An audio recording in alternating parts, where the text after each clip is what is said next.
Hello and welcome to the Doofcast, a film and TV podcast from Doof Media. My name is Scott Daly, and joining me, as always, he bows to no one. It's Matt Freeman. How's it going today, Matt? There will come a day when we don't cry like children while watching this movie. But that is not this day. I don't think there's going to come a day when that happens. Oh. There will never come a day when that happens. Kill me dead. There you go. Kill me dead on that day. Yeah. I don't want to live anymore. If this movie stops making me cry, I don't want to live anymore. That's right. This day, we watch Lord of the Rings. That's right. This week, we are finally ready to begin our newest continuing series on the show. We've had 2 weeks of collating the data. I don't know what we're calling it yet. What? I like what you did there. I don't know what we're calling it yet. I believe we settled on, right before we hit the record button, the best 25 of the 21st. We are collecting a list of the top 25 films of the 21st century so far. And we are doing this in a very special way. If you haven't heard what we're doing, Matt, explain to the people how we're doing this thing. Well, so there's a movie called doofmovies.com that we've created. There's a movie called There's a website. There's a website called doofmovies.com that I've created. And you go over there, you sign in, and you vote for your favorite movies from a list of movies from the 21st century. And you curate your own list. You can re-rank them. You can do all kinds of stuff. And then once you've done that, if you're a patron of Doof Media, then your votes will be counted toward the total that appears on the main page of doofmovies.com. And Scott and I will be choosing what movies that we are going to cover based on that list. And we start at the top of the list because that's the spot that has the most consensus and is least likely to change over the coming weeks. And I think we're just going to work our way down. So that being the case, this week we're starting with the movie that is in the number one slot. And we're going to talk about that movie. Yeah. And that movie right now is, I don't know why I'm doing it like we've already watched the movie. It's The Lord of the Rings, The Return of the King, with an average score of 2,000. I don't know what that means. Oh, well, it's a weighted. It's a weighting function. It's the highest one of the scores, and it has the most votes too, which is really the most. Not only does it have the highest weighted sum, but the most people have it on their list. So that's kind of what matters. Pretty confident. Right now, there is one other Lord of the Rings movie that is appearing on the list. The Fellowship of the Ring is currently sitting at 12th on our list. We'll have to figure out what we're going to do there. But yeah, that's what we're going to be talking about today. The Lord of the Rings, The Return of the King. Matt, this is a silly thing I have to do right now, but what is this movie about? Gandalf and Aragorn lead the world of men against Sauron's army to draw his gaze from Frodo and Sam as they approach Mount Doom with the One Ring. This movie was written by Fran Walsh and Philippa Boyens. It's, of course, based on J.R.R. Tolkien's just the best trilogy of novels ever written. Without any hyperbole. It is directed by Peter Jackson. It stars Elijah Wood, Viggo Mortensen, Ian McKellen, and you all know, we all know this movie is so fucking good. Yeah. Scott, though, I was thinking this time, we've talked about Lord of the Rings so much. Why don't we just say what we didn't like this episode? Okay. All right. Just say negative things about Lord of the Rings the entire time. That sounds great. I think people will like that. First. You go first. Well, I'm done. How about you? Your turn.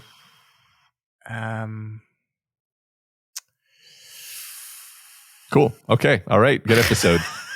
All right. We'll see you all next week. No. Matt. We both did rewatch this movie for this episode, which probably was unnecessary, given how many times we both seen it. I will say this was a semi-unique watching experience for me because I don't think I've ever sat down and watched The Return of the King independent of the other two films. Mm-hmm. I basically, when I decide I'm going to revisit Lord of the Rings, I revisit Lord of the Rings and I watch all 3 movies, extended editions, of course. That is 12 hours of movie. I did not have time this week to watch all 12 hours of movie.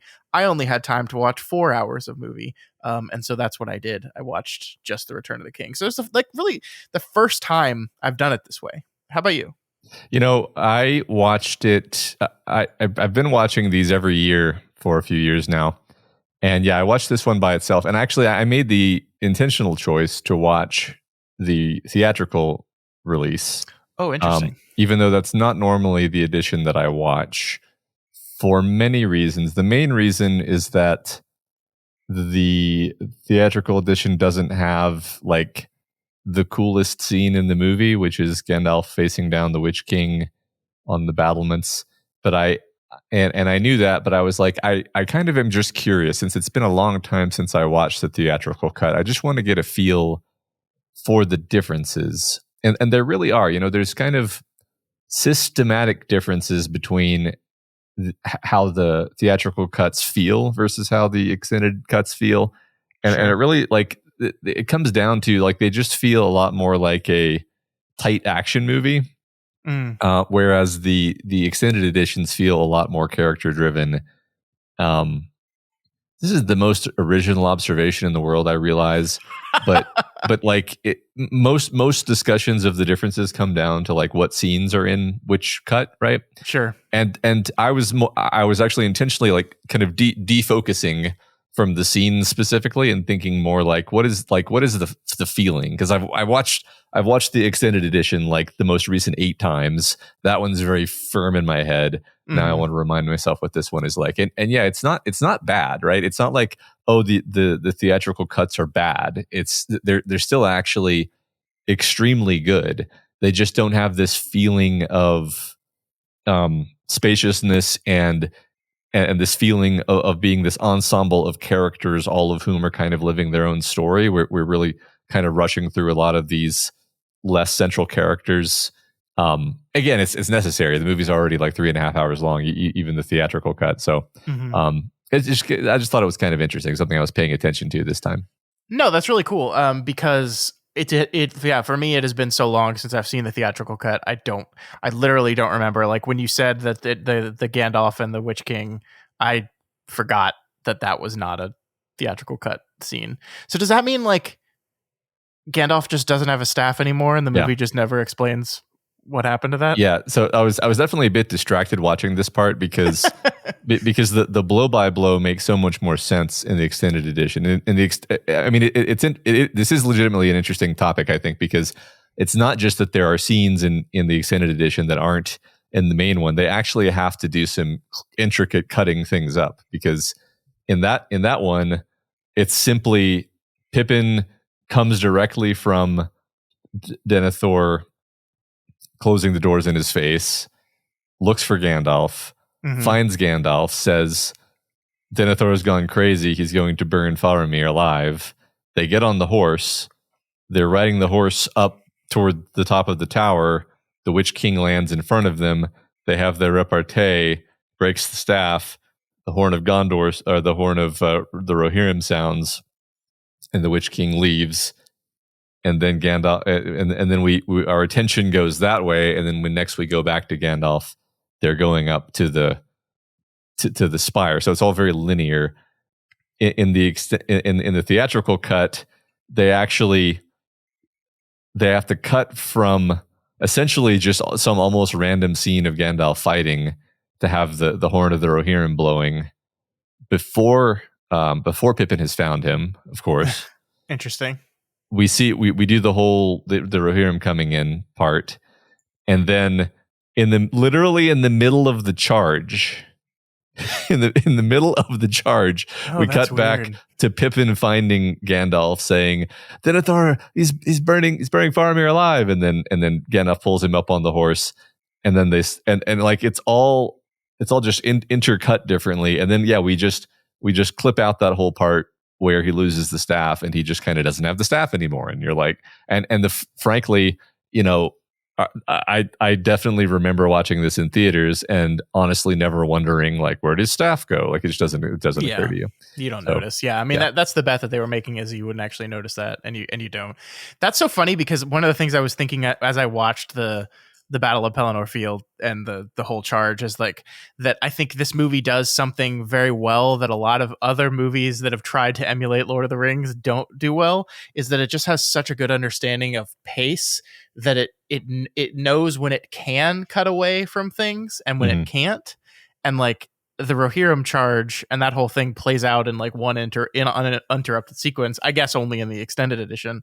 And like it's just like the movie recognizes we need to be here right now and we need to stay here and hold here for a while. It just has a very good understanding of like the flow and the pace and the tension of each of the sequences, and it knows when to break out of it. I mean, not to drag on this movie too much, but a good counter example to this is Star Wars Episode 1, right? Which is also kind of simultaneously juggling between three different storylines in climax moments, and just seems to constantly make the wrong choices about when to break action and cut over to the other group. Yeah, that's a good point. I agree. Yeah, we definitely like you just said, we have the multiple people in different places, and it's all extreme. Like you're extremely invested in everything that's happening. And it's all so good. Like I feel like this is what these conversations always devolve down to, is like it sure is lucky that the Lord of the Rings is perfect.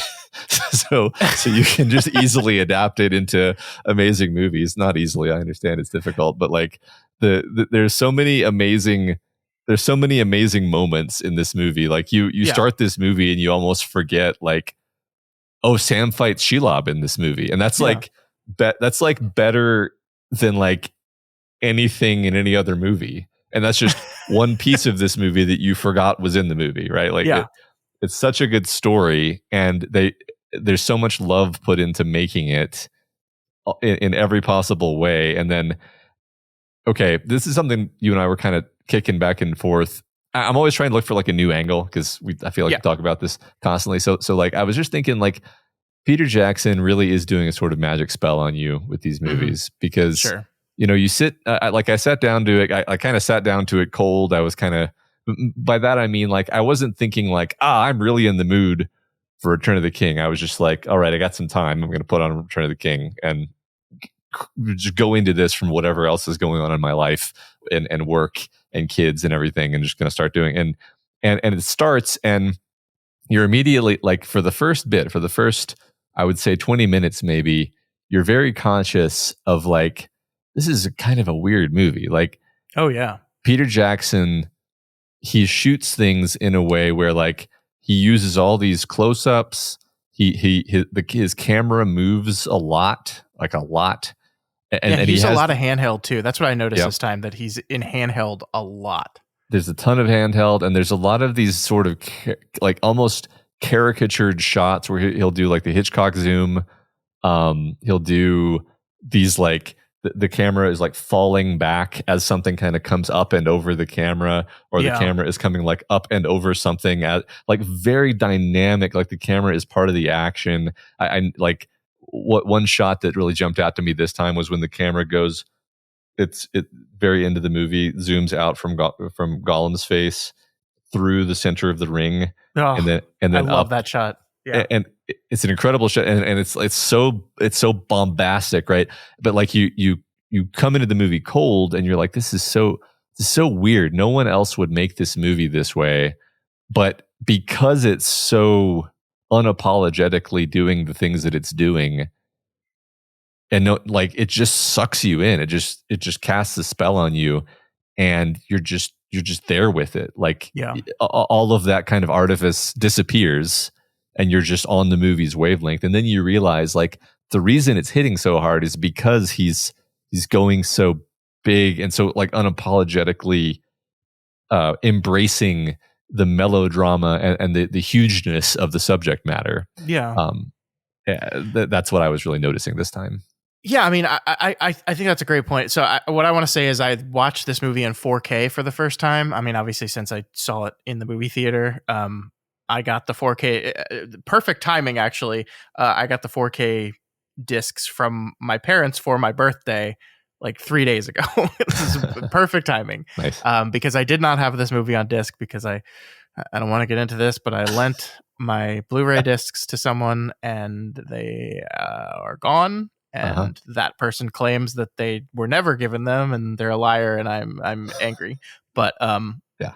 so now I have the 4K disc. So I watched this movie on 4K for the first time, and I don't know what it was about 4K. I think some of it is definitely just up converted, like they just up converted to 4K, and a lot of that looks a little not great. I think some of the super crisp definition at the beginning of the movie showed some of the age of the CG a little bit. Like the first time I saw Gollum in this movie, my initial reaction was, "Oh man, he's like very non-textured. He's very smooth." And like I don't know if that's up convert issue. I don't know what that is, right? But I was like, that kind of feeling caused me to for whatever reason be paying more attention to the movie, because I was looking at these things and analyzing things, and as a result, I was paying more attention to the camera. I was paying more attention to exactly how he composes the frame and all these things.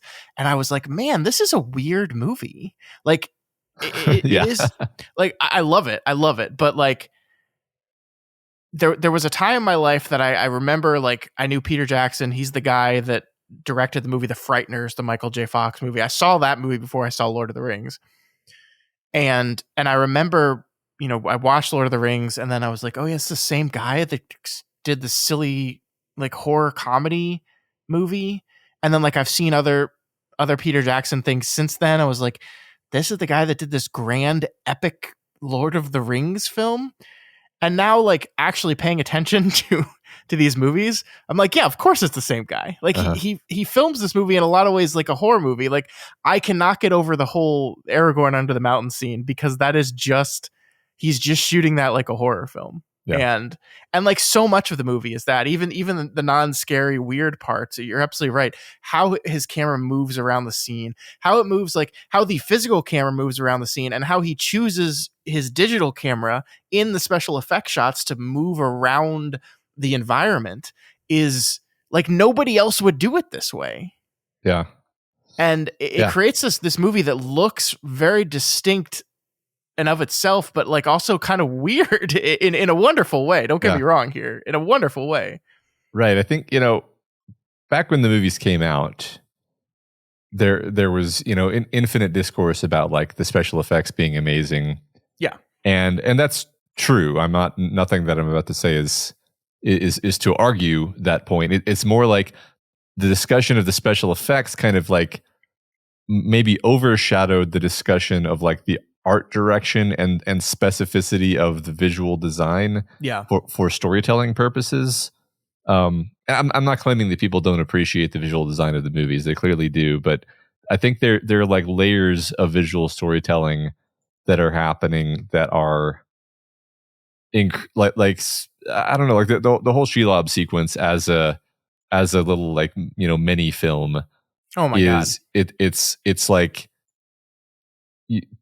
perfect visual storytelling, perfect set design to tell the story with just the set and the like there's stuff about that scene where the lighting is like impossible, right? Like the lighting makes no sense physically, but you're never like when you're watching the movie, maybe people like you and I have watched it 100 times kind of notice that because we think about these things.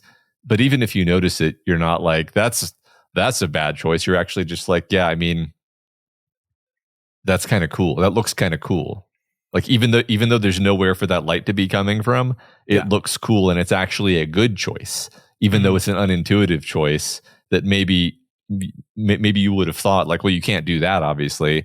How are you going to light that? Well, you can't do it that way. And Peter Jackson's like, watch me. I'm going to do it that way. I'm going to have this floodlight coming through this tunnel where there's no possible source for the light, and it's going to work perfectly, and you're not even really going to notice unless you've watched the movie 100 times. Because the result is we get to throw this kind of backlight on Frodo as he's stuck in the web, and it just looks awesome.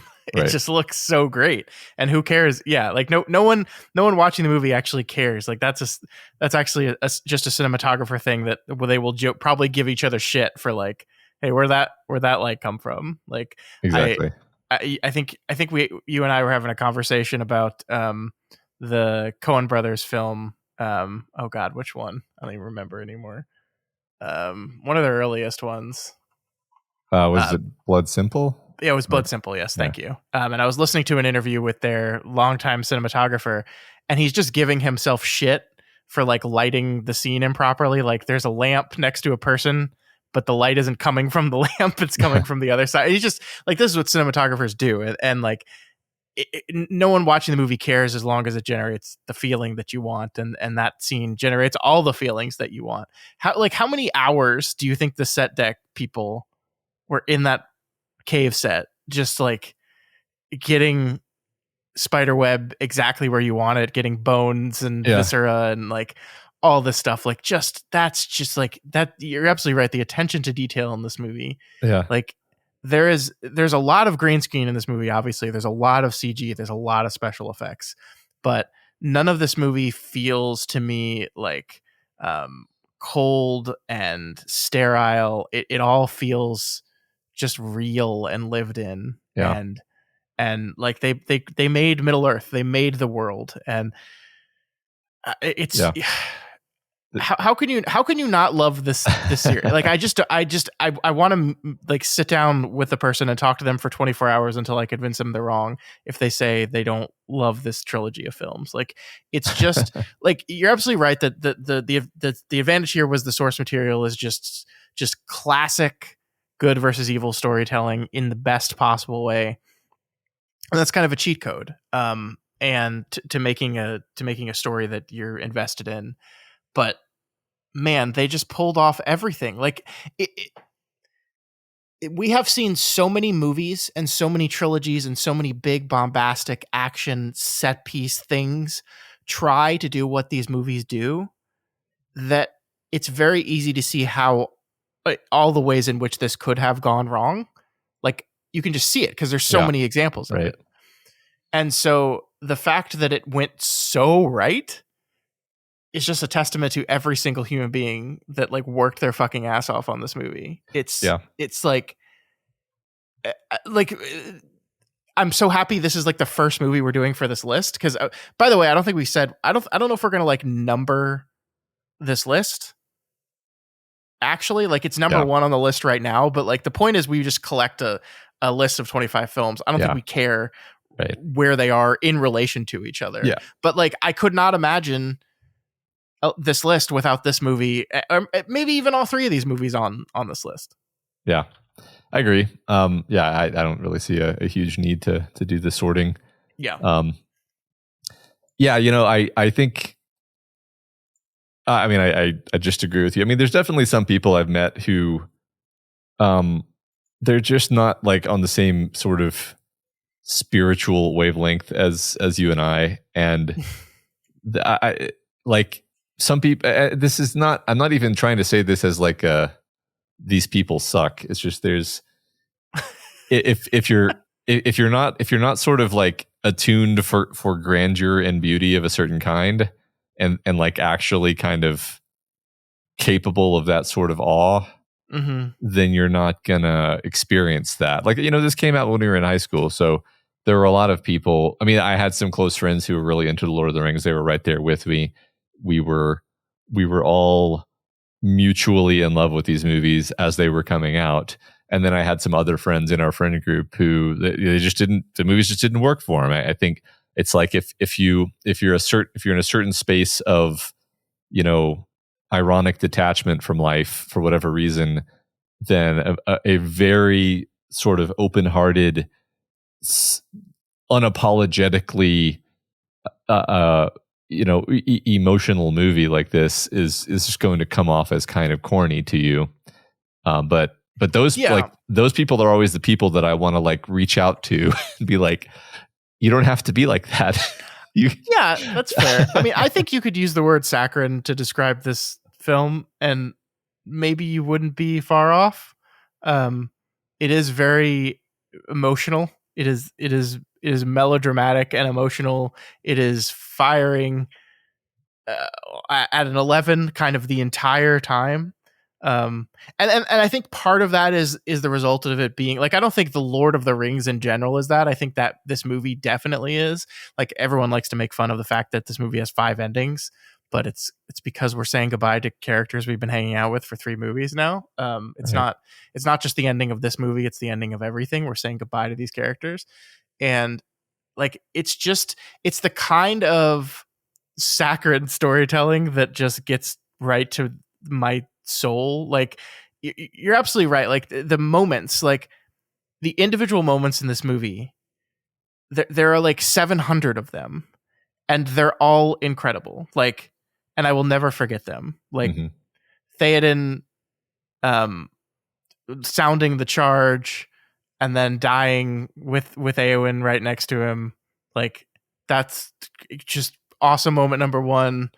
um I don't want to go through the whole list, Yeah. but like, just every one of them. Like, Aragorn has like 6 of them throughout the course of the movie.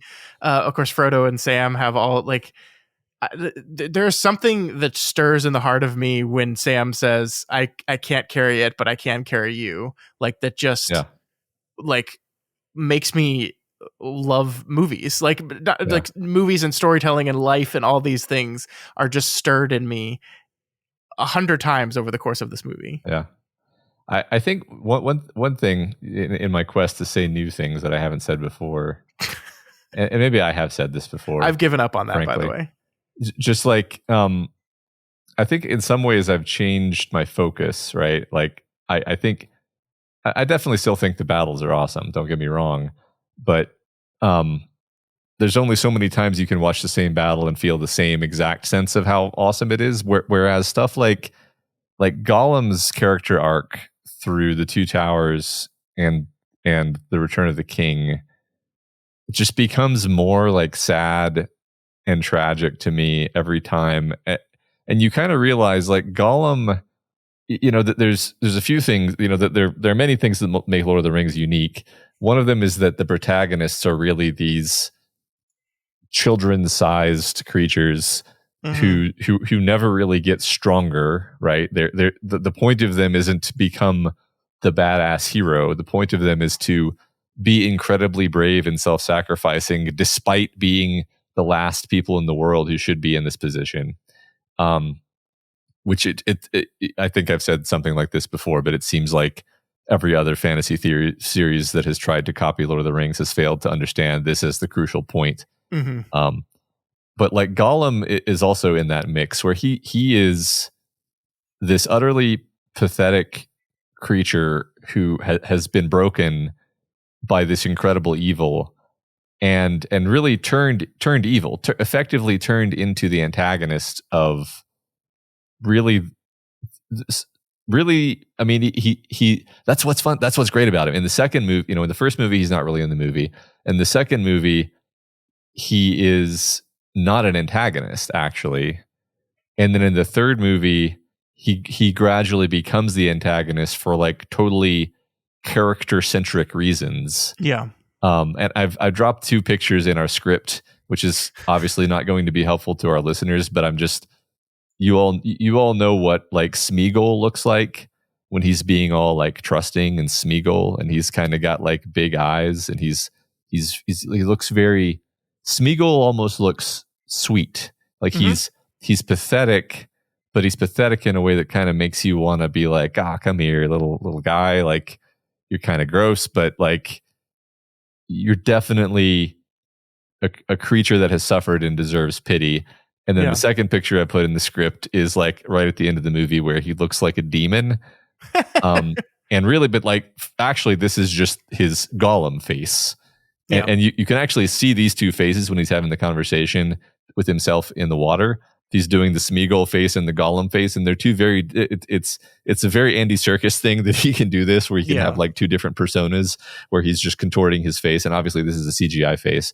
The point being that he has these 2 sides to himself, but really that's his lie that he's telling himself. The lie that Smeagol tells himself is that it's not me, it was it was the other one. It was Gollum, and really, no, there's only one. It's just you. You're making this choice because you want the ring, and it's broken you, and you just want to disavow your evil choices. Yeah. Yeah. I've never thought really hard about the fact that Peter Jackson chose to open this final movie with the kind of the origin story of Gollum. Mm-hmm. But he does, right? That is the opening, essentially 5 minutes of the movie is kind of a fast forwarded version of how Deagle found the ring, the murder, and his transformation into Gollum. And that says something, right? That you are making a declarative statement by starting the movie this way. That like this is the focus of our movie in a lot of ways. This character, the rise and fall of this character, is paramount to everything the movie is doing thematically, and also just kind of structurally. Yeah. That this is the tragedy of Gollum in a lot of ways, and Yeah. ultimately, like, isn't it like, I know we've talked about this before, but here we'll do it again. The great irony of the story is that Gollum is the one that saves the world, essentially. Right. The ring has taken Frodo. He has been taken. He's going to walk off, probably immediately get captured by Sauron, and then we're all fucked. But Gollum jumps in, bites the ring off his hand, and saves the world. And like, isn't that such a fascinating story? Like this is part of why Tolkien was brilliant, but like that this movie understands that at a core level, and so we're going to start the movie with his fall, and then essentially end the movie. I know not the real end, but end the movie on his fall again. Yeah, I don't know. It's just it's brilliant. It's brilliant. I mean, yeah, it is a very unique sort of statement to be making. It feels very different, right? Because someone might say, like the redemption of Gollum, and it's like, no, there's definitely no redemption of Gollum because he doesn't do it on purpose. This isn't Vader throwing the Emperor down the shaft, sacrificing his life willingly. He's just bitterly, selfishly trying to steal the ring because he loves it and he needs it, and of course he hates it, but he needs it is the point. Mm-hmm. And that is what destroys him. It's evil destroys itself, and there's no silver lining to that, right? Like there's no final moment where Gollum actually realizes the error of his ways, but he's still pitiful. He's still deserving of pity, and which is the through line from the very first movie is Frodo saying, "I Bilbo should have killed him when he had a chance," and you realize like that's that through line really shows you how important this character is, and it reflects back on Frodo. Like this is one thing. Here's a thing I never noticed before. Watched this movie at least 25 times because I probably watched it once a year. Never noticed before that in the beginning sequence, we're hearing Gollum's voiceover, his little narration of his life, and one of the things he says, might get this quote slightly wrong because it's basically from memory, is, "We forgot the taste of bread, the sound of trees." And then at the end of the movie, when Sam is trying to encourage Frodo to get up and move on, he's saying, "Can't you remember the Shire?" and talking about strawberries and stuff. Mm-hmm. And Frodo says, "No, Sam, I can't recall the taste of food or the sound of water." And we have, so it's to me, this is an extremely precise parallel. They're not saying the same exact words, but they're both saying, "I can't." They're saying, "We forgot the taste of food. We forgot the taste of nature, the sound of nature." And this is, I'm not the first person in the world to point out that there's there's parallel because it's textual. The reason Frodo continues to want to grant mercy to Gollum is textually because he sees himself in Gollum and sees the potential to end up that way in Gollum. But I'm realizing now more and more, the more I think about it, how that's a through line that is like the thematic spine of really the whole series. Is the importance of Gollum, the importance of this idea of mercy and having pity for someone who kind of doesn't deserve it, but still having that pity and showing that mercy nonetheless. That's just so incredibly powerful to me. Yeah, I mean that's ultimately the difference between the good guys and the bad guys, right? Mm-hmm. Is that propensity and that ability to pity and to have mercy and grace for people Mm-hmm. and things, I guess. And and yeah, it's such a powerful thing. I think it in a lesser way moves through Aragorn as well. Like this is I love the Aragorn arc and kind of how it's ultimately resolved in this movie, that this man who like has all these doubts in himself. He's got this great responsibility hanging over his head, and he's run away from it, and he's been running from it all his life, and then circumstance thrusts him into it, and he's just uncertain and insecure and afraid that he won't be good enough, afraid that he won't be strong enough. And then I think it is the hobbits, and it is like Frodo that essentially like give him the strength. Like it's just like the wonderful thing about the hobbits in this story is they're this constant source of reminder to the people around them. It's like, look, here are these little people. They can't fight well. They can't run that fast. They're small and childlike, and yet they are continually stepping up and Mm-hmm. doing the thing. Like, I mean, we see that of course with Sam and Frodo, but I loved the Pippin and Merry portion of that too, where they both end up squires for the respective cities. They're both raring to fight Mm-hmm. and participate and be part of things. And it's like, how can you doubt yourself and your own strength? Look at what these little people are doing. Yeah. Yeah, I think the Aragorn's arc in these movies, I think is pretty subtle. I think people round it It's off. very understated. Yeah. Yeah. Like I watched a video essay on this the other day, so I was already kind of thinking about this element of what. Yeah, of course I did. Right. This element of Aragorn's character, like this moment where, at the end of the Fellowship of the Ring, there's this moment where, Frodo and Sam have left.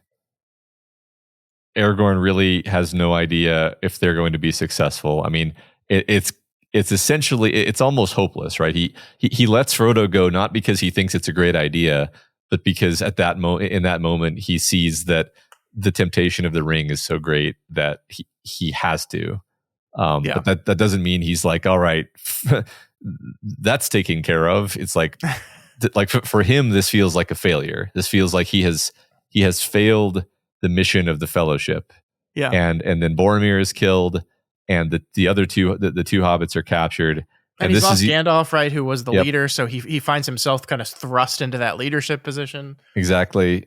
And he feels like I completely let this fall apart. Everything has completely fallen apart. And what kind of turns that around is sort of two things that are tied together, is Boromir giving him this vote of confidence as his last act, and just before, telling him he's his king.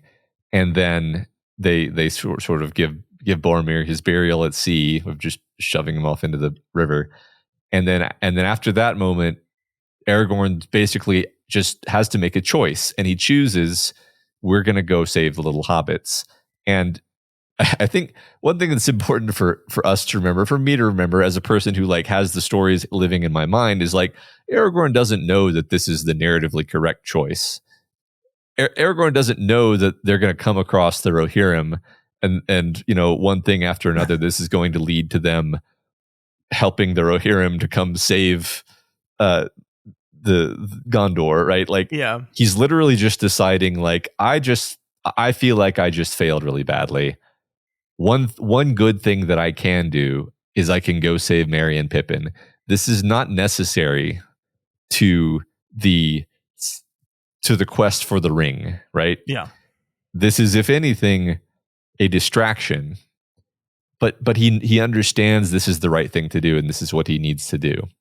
And then because he makes the right choice, the universe unrolls itself for him, and then it turns out to be like, oh, because you went to save them, things played out in a way that was very favorable, because Yeah. eucatastrophe and so forth. Yeah, that's what I was about to say. That's the concept of eucatastrophe. It's not like it's because you are intentionally doing the right moral thing, the universe will reward you with goodness. Yeah, I agree, and I love that. And the idea of Aragorn, I think one of the primary ideas is this idea of like hope and trust and faith. Because essentially I think that permeates this whole thing, because like essentially, especially in this movie, they have no idea where Frodo is. Yeah. I mean, they get a little bit of information from Faramir, right? That he's seen him and he knows their path. Which, by the way, like if just fucking everyone knows about the hidden stair, then it's not really that hidden, is it?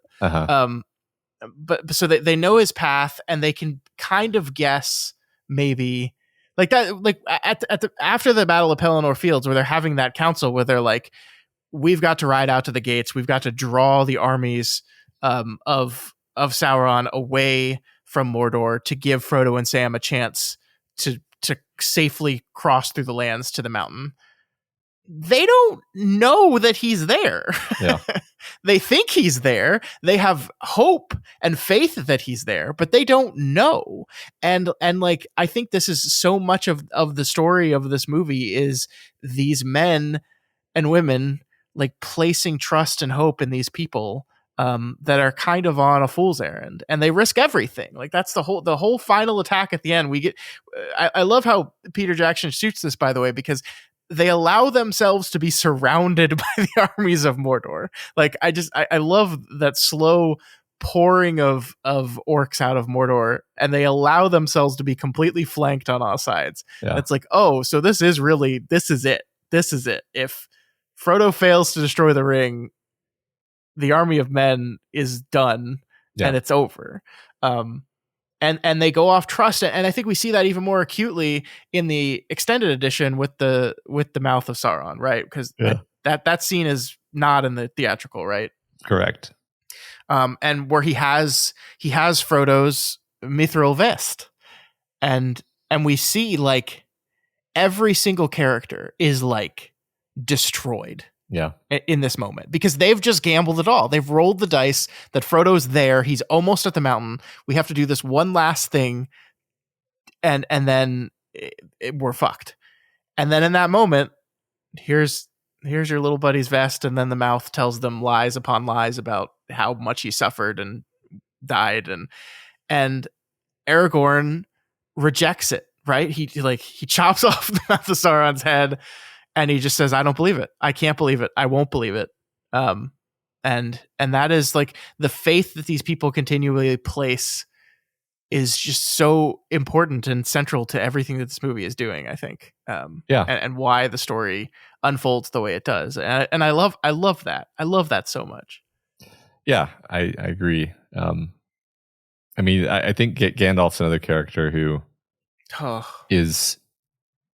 shares that with Aragorn, and is but even character. He at the end, I think, like it's Aragorn that pulls him out of his doubt. Yeah, in that moment, I think. Yeah, that's a really good point, because Gandalf is not like he's not always like perfect, right? I think that's kind of an interesting thing that Tolkien is doing with Gandalf, where he's this incredibly ancient, mentally and physically strong.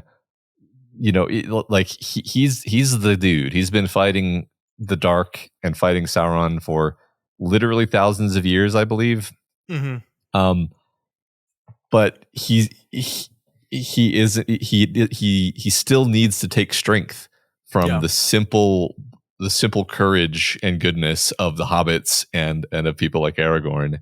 I love that, actually. Like I love that. Like it's almost like Tolkien is saying, like, real wisdom is knowing when you need to take strength from those around you, because I think maybe there's even, you could even go so far as to say, like, there is a cold wisdom, and that is like the wisdom of Saruman. Yeah. Where Saruman, we're dipping into the lore a bit, but I'm pretty sure that Saruman is not like a double agent who came to Middle Earth with the intention of betraying the good guys. I No. think he was a servant of the light who for a long time served the light actually, and was good and served the good. And I think it was his detachment from other creatures, his isolation. It's no mistake that he lives in this, isolated tower in the middle of nowhere Yeah. by himself, just being a creepy wizard.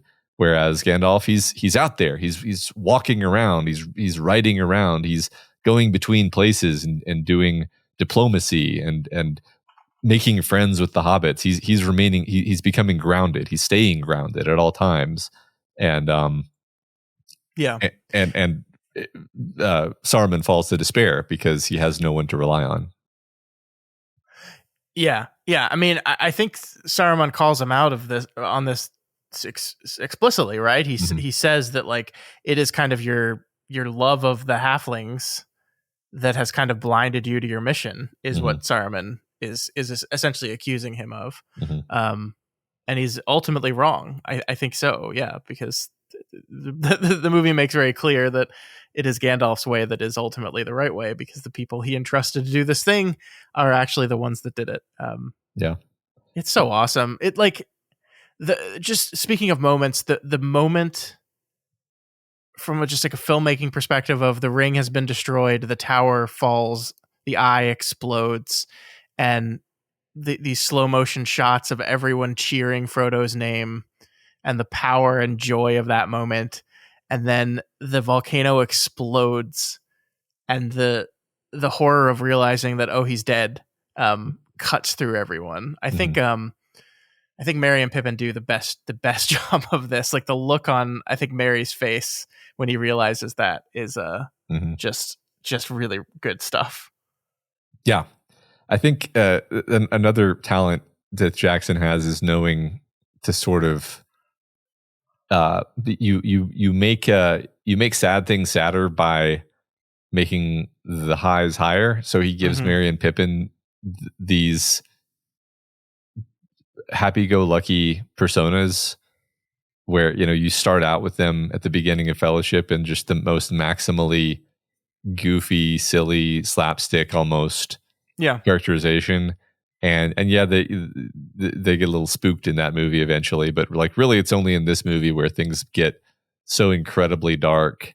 And it's because it's sad to watch silly little Pippin sobbing. That's way more effective than if Pippin was just a serious person. I think there's something to this. Like I think this is the dramatic mechanics of why this movie works so well. Yeah, I mean, even in this movie, like we are reintroduced to Merry and Pippin. They're high as shit, chomping down on salted pork in the wreckage of Isengard.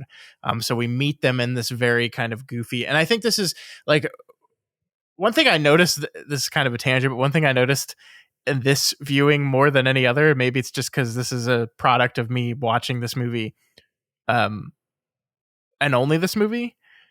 Jackson like does a lot of like cutting and like reminder scenes. Did you notice that? Like the one I'm thinking of right now is like Frodo sitting there lying on the ground, and then we hear, "To you, Frodo Baggins, I give the light of Elendil," and it's like here we're reminding you, audience, that he has this thing, and they do that several times throughout. We remind you, audience, that they have these things. I don't even know where I was going with that, but like Merry and Pippin, like we start them off as the silly version of themselves at the very beginning of the movie to kind of remind everyone this is who they are. And then we kind of immediately mess with that, right? We have the Palantir that Pippin fucks up, and that puts him in immediate danger. And then the act of separating these two characters, I think, really like starts to really turn the screws of their development as characters. Because they are basically without each other for the first time in their lives. Even when they were captured by orcs, they were captured by orcs together. Right. And suddenly they find themselves on their own, and they have to find their strength independent of each other. And I love the moment like the moment when they depart is Merry telling Gandalf that for his entire life, I've been getting Pippin into trouble, but I've always been there to get him out of it. I've always been there to take care of him, essentially. And then when they meet up again on the fields of Pelennor, it is Pippin telling an injured Merry, I'm here, I'm not going anywhere, and I'm going to take care of you. And that is like, mwah, it's perfect. Yeah. It is perfect storytelling. Yeah. Dude, this fucking movie, man. Yeah, I know. I like this. I like this current thread we're on of like mentioning the kind of unusual things that wouldn't be in normal movies, like the bit where he has this interlude where he like sees Galadriel briefly.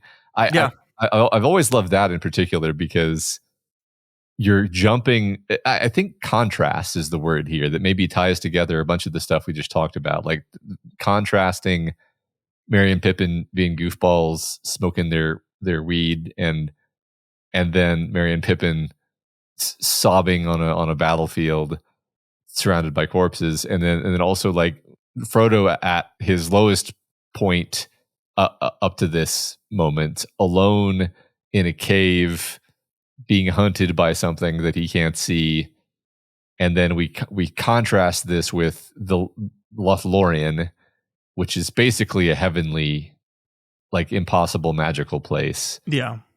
And we're reminded like, and then when we go back into the darkness from there, there's the sort of reminder of how incredibly dire the situation is, but also you carry that like a little tinge of that hope and beauty, just like Frodo does. And then he realizes he has the light, which is the physical representation of that. Right. It's like, how do you like, this is almost, you can almost imagine this from like a script making perspective. It's like, how do you convey to the movie watcher that hasn't read the book why the light of Elendil is so powerful and important, right? It is not just a bright light that's gonna like blind the spider. I mean, that's like functionally what it does. But like, how do you convey the importance and the weight of it without like diving into the lore? Well, you do exactly what you just said. You connect it emotionally to a place of great serenity and beauty and calm, and you channel that in that moment. And so it is more than just he has a cool light in his pocket that when you shine it in the spider's eyes, it hurts. No, this is powerful magic. This is distilled goodness, and the evil that is Shelob can't handle that. And it explains that without explaining it. And that's the cool thing about this movie. Like, I don't know if we ever talked about this. I'm sure we've talked about all this stuff before, but I watched these movies before I had read the Lord of the Rings books. You had not, I had. And what I felt as a person watching the movies without reading the books is I felt glimpses of a much more complicated, massive world underneath all this stuff. But the movie still functioned completely without the knowledge of that stuff. But it made me intrigued by it. Like it invites you. You feel like you've just got a piece of something that is important, and yet it still functions narratively. And I think that's just the masterwork of what the script did.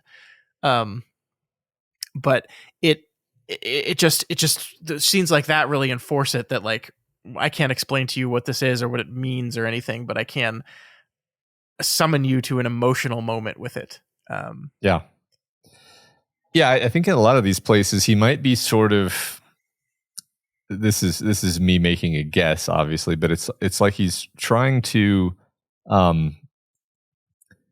do in a filmic way what Tolkien did in a literary way, where, gosh, I was quickly looking for the passage so that I could quote it, because it's like the perfect point, the perfect way to make this point. But like when Shelob is sort of like introduced and described, it's in this paragraph that doesn't just physically describe Shelob. It's like also saying like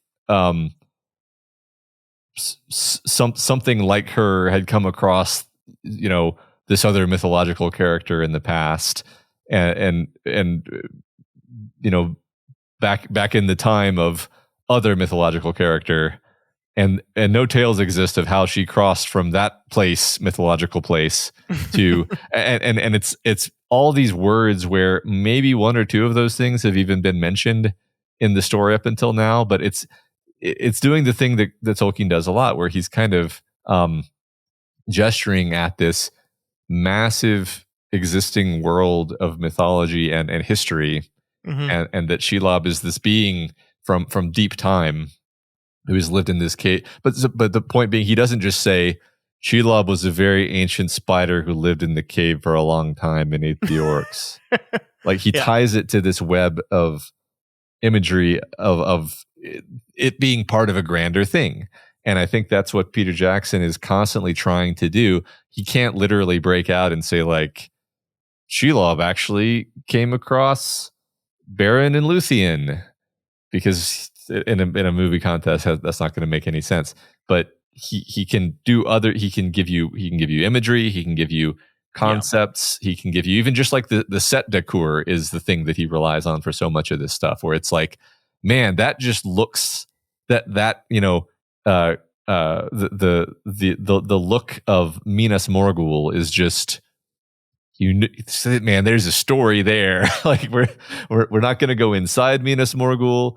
We're just going to kind of see it for a second, and then we're going to leave. But it's like that's some environmental storytelling, and he just does that all the time, wherever he possibly can. Yeah, no, I think it's a constant battle of like, there's so much lore attached to all this stuff, and we really want to include all of it, but we just can't. And so how do we do it in a way? How do we create Shelob in a way that it doesn't come off as, oh, this is just a big spider? Right. Because we don't want people leaving that scene going, oh yeah, and that's when they just fought the big spider. Like, she's more than that. And we can't say that, as you said, but we find a way to show it. And I think we really did. Like, even the fact that like Sam doesn't even kill her, right? Like, like Sam backs her off and hurts her enough that she retreats. Helps sell that as well. Like, this is not a thing you kill. This is a thing you at best survive. Right. Yeah, right. It if anything, that increases your sense of Shelob as a timeless, almost Lovecraftian thing. That it's like, yeah, your hero was lucky to survive it. That killing it is not practical.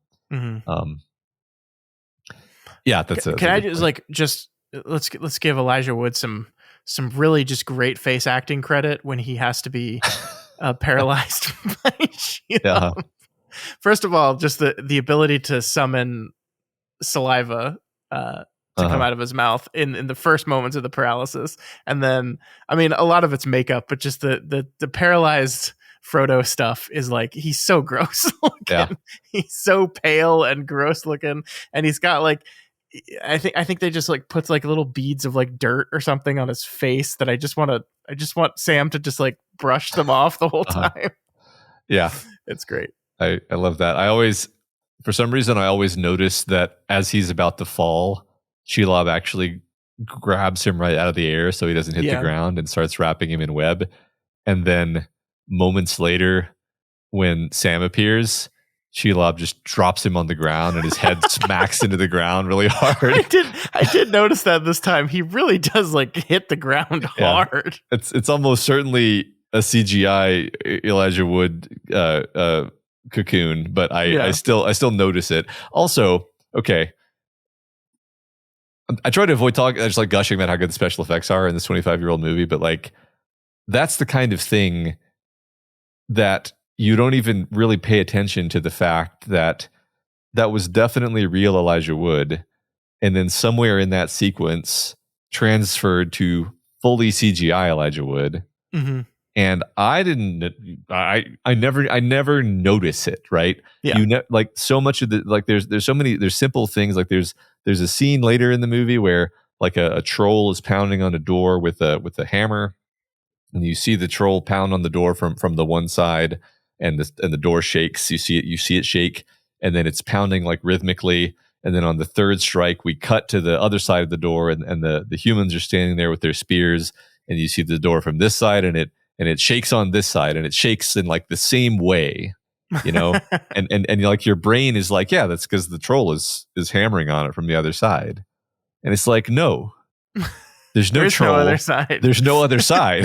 there's this is such a precisely done effect, because like think this is not even a consequential moment. This is a thing that's happening in the background while Yeah. Gandalf and Pippin are talking, and they had to like meticulously have the actual actors standing in front of the actual set door, and then be like, all right, now we have the CGI version of Minas Tirith. We're going to have the troll pounding on it, and the door is going to look exactly like this from this side, meaning it needs to look exactly like this from the other side. Again, not even important, not even an important scene. This is just the kind of thing that they were constantly doing. These little sleights of hand, constantly, Yeah. and you never catch them. They just always work on you. Yeah. Um, Yeah. I mean, it is like this is one of those movies that comes out at the perfect time, right? Because it is this kind of perfect combination of CG, of they used a lot of models, they used a lot of camera tricks. Obviously, they had like little people as extras for the hobbits, for the wide scenes. It is this combination of effects and practical and all the stuff that if this movie was made today, we wouldn't do any of that stuff. And I know that for a fact because they made Hobbit movies and they looked bad. They looked really bad. Like, we have so many of these orc characters in these movies are practical, right? Like, yeah. like we have our main general orc bad guy who, by the way, I just love that. Like, this movie like just understands on a very basic level, like just how movies work. And we can just like define antagonists that we never learn their name. We know nothing about them. It's just, we need like a boss bad guy for this sequence. So we can eventually get to a moment where we see him die. And we're like, yeah, hell yeah. Right. It's great shit. Just really great shit. But he's totally practical. So many of the orcs are practical. And we move from that into the Hobbit movies, into these fully CGI characters. And it's like, I'm not saying CGI characters can't work. Obviously they did, right? The Gollum character works perfectly, but like, I don't know. I just like technology advanced just enough in between these movies and the Hobbit movies where we just abandoned some of the practical stuff, and it just kind of broke it, I think. Yeah. Yeah. I think there was this, well, yeah. What is it exactly? Right. Cause it's like the Weta Digital stuff in this movie, they so smartly use the CGI for like just the places where it's going to be awesome, like the giant armies. That was like unprecedented at the time, and it still looks really good. And but then it's like, okay, but then you also had like the best fully CGI character to date, Yeah. Gollum. So it's not like they were afraid of having the CGI thing be front and center. I think there was just an appreciation of like, okay, we've got to focus our efforts on the things that actually matter. And maybe they got a little bit like drunk on it, and they were like, well, we can just CGI everything all the time, and that'll be great. And yeah, and I think that has kind of become standard in a lot of places. And then like the quality declines. It's almost like they're trying to.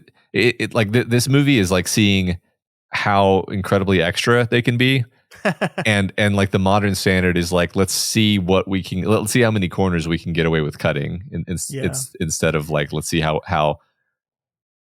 I mean, clearly, like the thing about this movie we said before is like everyone involved in this movie felt like they were making something timeless and beautiful that they wanted to be as good as they could possibly make it. So many of the key people in this were like, Lord of the Rings has always been my favorite thing. I'm going to give my entire life to this movie. Yeah. And it's going to be perfect. Like, how many people have that attitude toward, the latest whatever movie they're making? Mm-hmm. I think that's a big part of it, honestly. Yeah, I think so. I mean, there's a certain level that it's understandable, because I'm sure doing the special effects the way they did them in these movies was just a huge pain in the ass, and it made the movie harder to make. Mm-hmm. Like, but in this way that like limitation breeds creativity, I think. Because like, so one of the things I'm thinking of in this is a lot of the forced perspective stuff they have to do with the hobbits. And specifically in this movie, one thing I was noticing is there's a lot of scenes in which Mary is sitting on the horse behind, like with Eowyn, like behind him. Mm-hmm. And there's a lot of conversation between Mary and Eowyn while they're sitting on that horse. But because of like the ratio differences, they have to like compose those scenes in a very specific way, Mm-hmm. where when we show Mary with like an arm around him, it can't be just like a normal person arm, Mm-hmm. because it would be too big. Her arm would be too big. And so it has to be like they do those very specific scenes they've done before where they have like very large people like in these scenes with them, but they're like cut off to where you can't see their head or anything. They do this a lot throughout the movie. And so in these scenes in particular, it creates these moments where we are very specifically having to cut back and forth between like a close-up of Eowyn and a close-up of Mary, where Eowyn's head gets chopped off, because we can never have both of them in the frame at the same time. And like that's probably a pain in the ass, but it does, in my mind, like the ultimate result of it is it creates these moments where like that just really sing to me, where she's like saying, "Courage, Mary, courage for our friends," and then it goes to this close up on him where he's isolated in the frame because we can't have her in the frame, and just getting to see him react and the fear he has, but also the courage at the same time. And it's like that type of thing. You probably wouldn't do it that way anymore, because you probably just CG in a way. Mm-hmm. And you wouldn't have these limitations. You wouldn't have these specific angles and things you need to do in the scenes to make the forced perspective and all these other tricks they're doing work. You would just CG it. And yeah, like, I just think that loses something. Yeah. Totally. I feel this a lot. It's really interesting because I've often made a similar remark, but specific to horror, like where I think it has always been to the advantage of Alien and Aliens that there was no CGI to cut to, so you have to do these close-ups on the creatures and a lot of cutting, and the cutting. Yes, what you're really doing is you're hiding the fact that you don't really have the special effects to pull this off in a wide shot, but also it is simply effective because it's making the creatures seem more frightening that you can't quite see it, right? You don't want to get a good look at it, and then they broke this. They broke with this later, and they started making full glorious shots of the xenomorph, and it immediately is no longer scary and is boring, in fact. And I think what you're stay tuned for our Alien Earth conversation. Yeah, right. Little preview. What you're making me realize is like that works for drama too. I totally agree. I it's so funny. I'm literally like doing the thing where I'm like absorbing what you just said, because it's so true that like the close in shot on Mary, it's almost like too close. It's almost like disorientingly close, especially since he's like, in Eowyn's lap or whatever. It's like, but it's effective in pulling you into Mary's world and kind of reminding you, like, it's very important. It was kind of what we said before. Like, it's very important that Mary and Pippin in the book, they are the point of view characters. Mary is the point of view character in that scene, and Eowyn and what is going on with Eowyn is abstracted from you because you're seeing it from Mary's perspective. In a movie, there is no point of view character, so the camera kind of has to tell you who is central here, and that like doing a shot like that kind of does communicate to you that Mary is central. But I think like you're right that it's also of necessity that the shot be like that. That's just I've never quite put that together, but like the necessity, if you're clever, you make the necessity work for you, I guess. Yeah.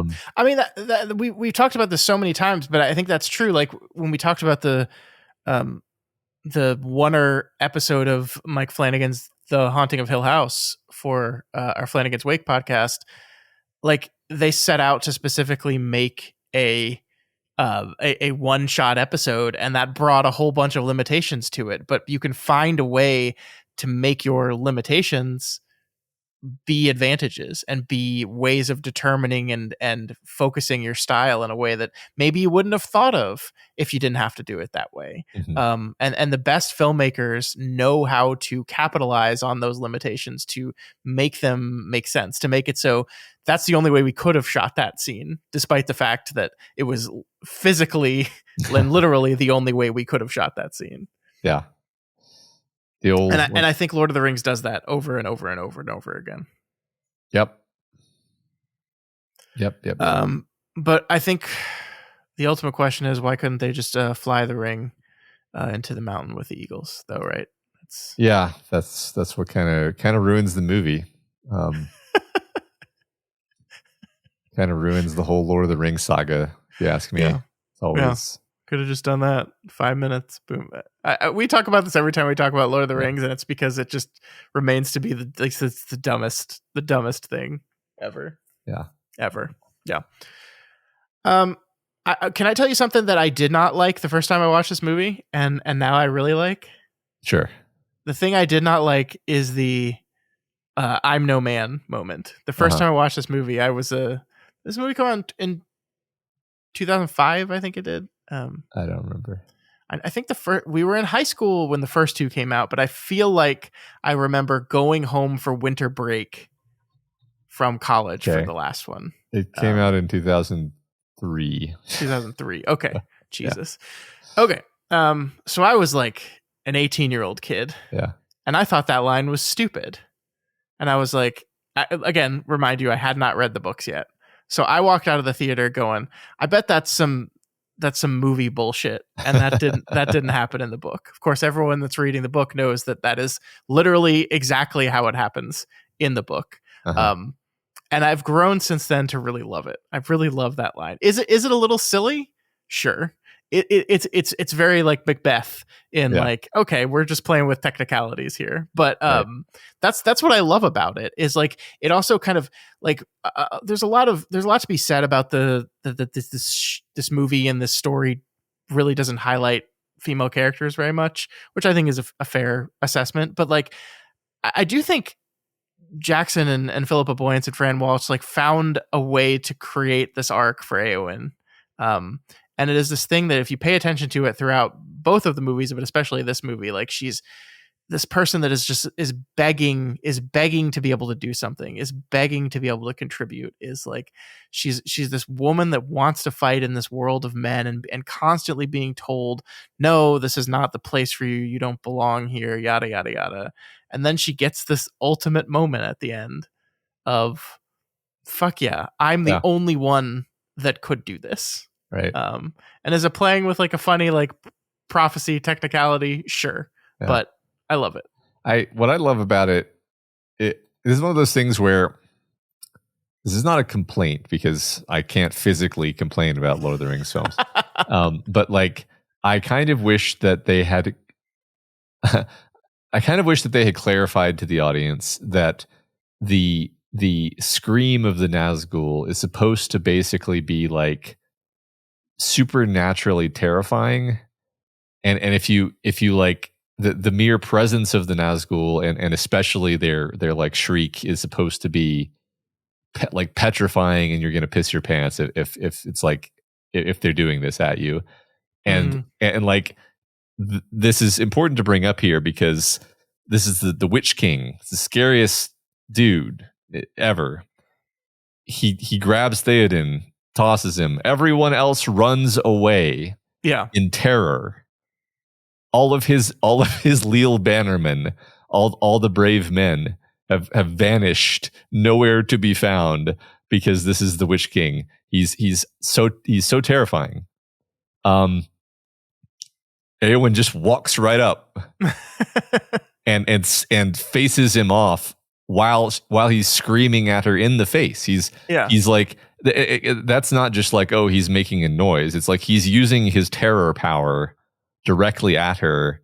And of course she's experiencing terror, but she's standing there anyway, because that's her thing. That's the thing about the hobbits and Eowyn and all the sort of heroes in the story is not that they're badass warriors, it's that they're brave and they do it despite the fear. Like that's what makes that scene awesome. Like I feel like if the movie communicated more, it's not that it's not there. So I wish it was there, yeah. I wish it was like a little bit more like tell us that's what's happening. I don't know. Maybe I'm projecting something that other people are just totally getting just fine, and I'm being like the classical snobby book reader who thinks that everyone is missing something just because I don't see how you would get it if you hadn't read the books. But yeah, I mean, I will say like the geography of the scene is such that you definitely notice that everyone else is gone. Mm-hmm. I don't think you see the fleeing necessarily. Mm-hmm. So I think they maybe could have spent more time really focusing on that they did. Like people fled and abandoned their king because they were terrified. I think they could have really leaned into that a little more. I think you're right.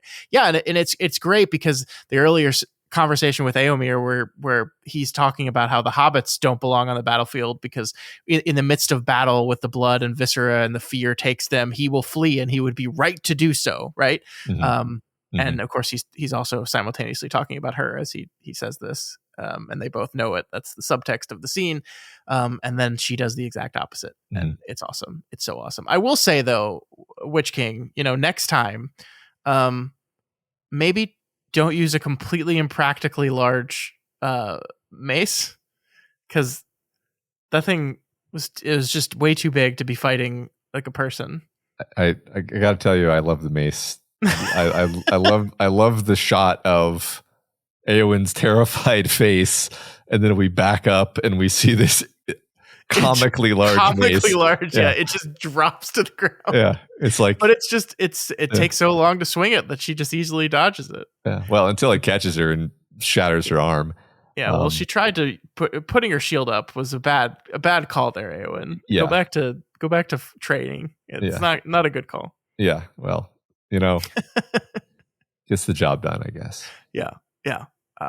Great scene. I love the whole scene, and I just wanted to say that because this is 18-year-old teen Scott thought it was stupid, but not anymore. Yes, I definitely didn't think that was stupid. I think the if I'm gonna come up with one thing that I did not love, it's like the creature makeup on the sort of transitionary Gollum as he's turning from. Oh yeah, I agree.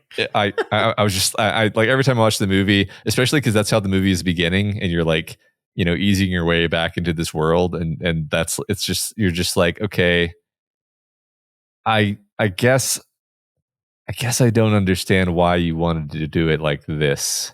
Like why not make him CGI, but like less.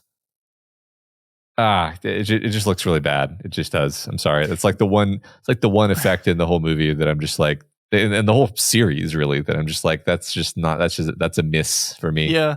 It reminds me, speaking of Flanagan again, it reminds me there was in the finale of Hill House, there was a sequence where like eyes melt out of a head. Yeah. And Flanagan said in the director's commentary, is like, just never really got that where I wanted to get it, and we just had to wrap and be done with it. And that's I hate it every time I see it. I wonder if the transition Gollum is that for Peter Jackson. It's like we just never really got that where we wanted to get it, and we just ran out of time. Yeah, I don't want to assume, but like you imagine maybe they were like, we could do it CGI, and they're like, no, we don't have time to make a whole new CGI. Then we'd have to do the mocap on it, and it's like, whatever, just fine. Jeff and Creature Effects had to rip that bad boy out in like 24 hours. Yeah. Is that even Andy Serkis under there at that point too? I don't even know. I don't know. I was actually trying to figure that out this time. I was like watching really closely. I would bet that it is, because I feel like he's particular about it, about him being the one, Sure. But I'm not sure. Yeah, I mean, I agree with you. That was not great. That's okay. No, good. We did it. We found something bad to talk about. Yeah. Mine was something I disliked 20 years ago and like now, and yours was one thing that was on screen for 5 seconds in the very beginning of the movie. Right. Yeah. We're doing great. And really, it's like, who cares? Yeah, so I think, I mean, we've been going for over an hour now. I'm sure we could continue to talk about this movie and the series forever. But like, getting back to like the point of this episode, this is the list of the 25 greatest films. And I mean, yes, like just yes. Like Yeah. there might eventually be some movies that are on this list that we kind of maybe disagree with. This is not going to be one of them. The only question I have for you as we sit here and look at this thing, as I said at the beginning of the show, we do have Fellowship of the Ring appearing on this list right now. I think it's in the 12 spot currently. Mm-hmm. Do we want to just kind of say that The Lord of the Rings is clearly one of the best films of the 21st century and just kind of leave it at that? Or do we want, it feels weird to occupy 2 or 3 slots of this list with this series. Yeah. So do we want to just say that even though we focused on Return of the King in this one, that this is The Lord of the Rings? I think we can do that. I mean, I was kind of in the back of my mind thinking we'd probably end up doing that, so I was a little bit freewheeling in my comments, talking across the 3 movies. And another reason, like, there's a legitimate reason to do that. Like, this is not a series where, you know, the franchise was handed off between 3 directors. Right. This like, we would not do the Star Wars sequel trilogy. I mean, for many reasons. But yeah. This is a very incredibly rare, unique, and fascinating thing where one director was given a giant pile of money, access to incredible talent, and basically a huge chunk of time to say, we're going to shoot 12 hours. We're going to shoot a 12-hour movie, and we're going to release it as 3 movies. And then that worked incredibly well. Yeah. And then they never tried that again with anything for some reason. Because it's ridiculous. And like the fact that a studio allowed this to happen is kind of actually insane. It is a wild story. Yeah. It's such a swing. Yeah. Like, you were placing so much money and trust in this little New Zealand hobbit man. I mean, this is essentially like New Line Cinema was Aragorn, and just believing that Peter Jackson's just on his way to Mount Doom, and he's gonna get it in there. He's gonna get the ring in there. It's gonna happen. I love it. Yeah. I completely understand why they just don't do this way anymore, because it's just like it's impossible. It's absolutely impossible. But they did it right, and they got actors that were great, and a lot of them are relatively well known. But they also people that they could say, we're doing 3 movies, so we're going to be in production for a year and a half. Clear your schedule. Yeah. And they paid Orlando Bloom like $150,000 total, and no percentage. Have we ever talked on the air about the fun Frodo doesn't know Legolas's name meme? I don't think so, but I know I've told you this before, but I can't remember if I told you on air. No, I think it was on text. Yeah. So the joke, for those that don't know about this, is when everyone at the very end of the movie, when everyone is Frodo's in the bed in Rivendell and everyone's coming in to see him, and he sees Merry and Pippin. He doesn't say Merry and Pippin's name. They come in first. He sees Merry and Pippin. Then Gimli walks in, then Gandalf walks in the door, and he says Gandalf. And then Gimli walks in, and he goes Gimli. And then Legolas walks in, and he just kind of smiles. Uh-huh. And then Aragorn walks in, and he goes, Aragorn.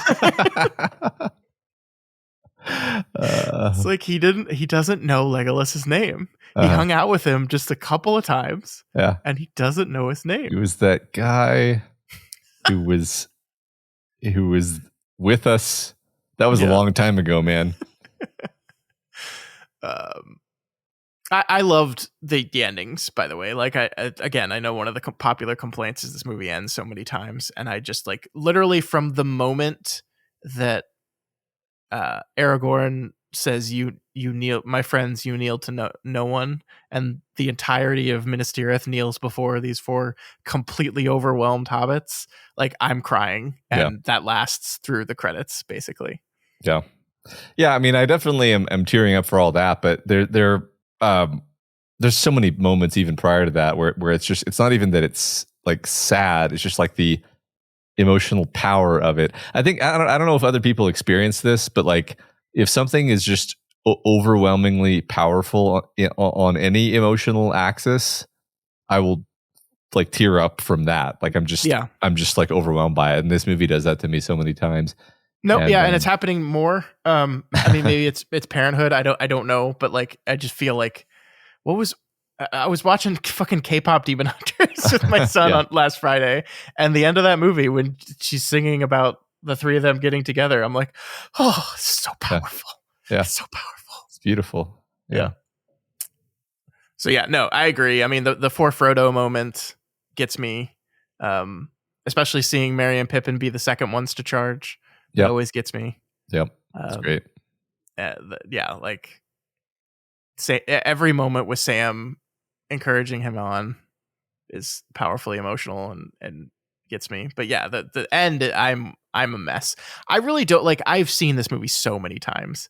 I really don't know if there's ever going to be a time when it's like the sitting on the shores of the harbor, as the shocking realization that Frodo is going with them, and everyone's crying and hugging each other, and you're saying goodbye to these characters at the same time they're saying goodbye to each other, and it's just always going to get me, every single time. I agree. There's a lot like that in Lord of the Rings for me. It's very special to me. It is a very special story. These are very special films, and they are absolutely, without a doubt, one of the best 25 films of the 21st century. So good job, team. We did it. All right, Matt, do you want to break from this and do some Alien Earth? Sure. We're going long, but we have to talk about this finale. So, spoilers from here on out for the first season, I guess, of Alien Earth. Matt, what'd you think of this finale? It's pretty disappointing. I still like the show. This is my opening statement here. I really had a lot of fun with this show. Really had a lot of fun with this season of TV. Kind of wish that it had been planned as a one and done season of TV so that we could just end it. So that this could have been the ending and we could have gotten the bloody catharsis that we kind of all felt like we were promised. But as it was almost like this terrible compromise where we have to wrap up the season, but we don't want to throw away any of our opportunities for future seasons. So we're not going to commit to anything. Yeah.